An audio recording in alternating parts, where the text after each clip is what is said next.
আপনারা যারা আমার ফ্রেন্ড ফলোয়ার আছেন বিভিন্ন সময় বিভিন্নভাবে আমার উপর কষ্ট পেয়েছেন, তাদের উদ্দেশ্যে একজন সাবেক এমপি হিসাবে আমি দুটি কথা বলতে চাই।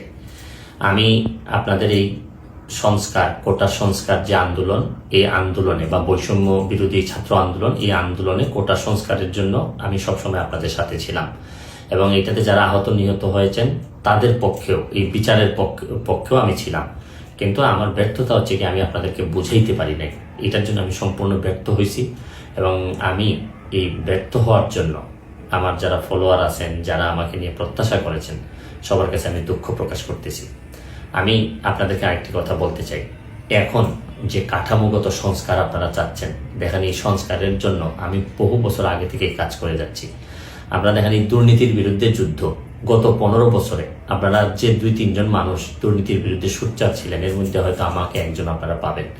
আপনারা জানেন যে আমি এস আলমের বিরুদ্ধে নিজে বাদী হয়ে মামলা করছি টাকা পাচারের জন্য।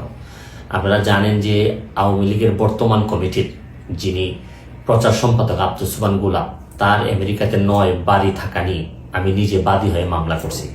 আমি পুলিশের সাবেক আইজিপি বেনজিরের বিরুদ্ধে নিজে বাদী হয়ে দুদকে মামলা করছি। মহান সংসদে আমি তার বিরুদ্ধে বক্তব্য দিছি। মতিউর যে কর কমিশনার মতিউরের বিরুদ্ধে আমি মামলা করছি। আমি সালাম মুর্শিদির বাড়ির নিয়ে মামলা করছি। আমি সালাউদ্দিন, কাজী সালাউদ্দিন যে ফুটবলের দুর্নীতি নিয়ে আমি কথা বলছি। ওসি মুয়াজ্জেমের বিরুদ্ধে আমি নিজে মামলা করছি, করে তার 8 বছরের সাজা হয়েছে ডিজিটাল নিরাপত্তা আইনে।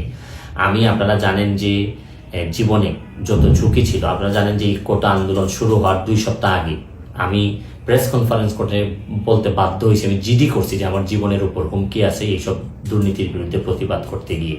সুতরাং আমি এই যুদ্ধে সবসময় চেষ্টা করছি।